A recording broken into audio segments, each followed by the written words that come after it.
మన Kakinada beach road ఎప్పుడు complete అవుద్దో తెలియదు కానీ దుమ్ము ధూళితో అయితే కళ్ళు పోయేలా ఉన్నాయి.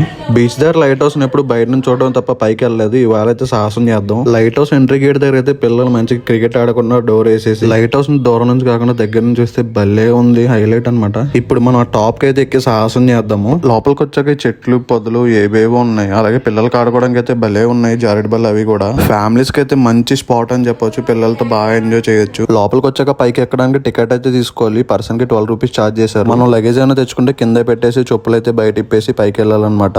ఎంట్రీ డోర్ అయితే ఇదనమాట, చాలా బాగుంది. లోపల కూడా మొత్తానికి మేమైతే పైకి ఎక్కడం స్టార్ట్ చేసాము. పైకి ఎక్కే కొద్దీ లవ్ బర్డ్స్ పేర్లు అయితే చాలా కనబడతాయి మీకు.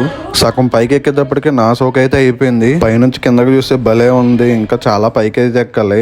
మొత్తం లైట్ హౌస్ లోపల అయితే ప్రేమ జంటల పేర్లతో నింపేశారు. పైకి వచ్చాక లొకేషన్ మాత్రం వేరే లెవెల్. ఆ బీచ్ క్లైమేట్ చాలా బాగుంది. నాకైతే చాలా పీస్ఫుల్ అనిపించింది. ఇదైతే light house operating control room అన్నమాట. చూసారు కదా ఎలా ఉందో. ఇప్పుడు పైనుంచి కిందకి దిగాలి, అది కూడా పెద్ద టాస్క్. కిందకు వచ్చేసాక మంచిగా నేరేడు చెట్లు కనిపించే ఫుల్ కాయలు ఉన్నాయి. మంచిగా కోసుకుని 4-5 కాయలు అయితే తినేసాను. నాకు మా ఊళ్ళకైతే మంచి సరదా తిరిగిపోయింది పైకి ఎక్కి కింద దిగేటప్పటికి. నాకైతే లైట్ హౌస్ ఎక్స్పీరియన్స్ చాలా బాగా నచ్చింది. మీరు కూడా వెళ్ళి ట్రై చేయండి. Thanks for watching.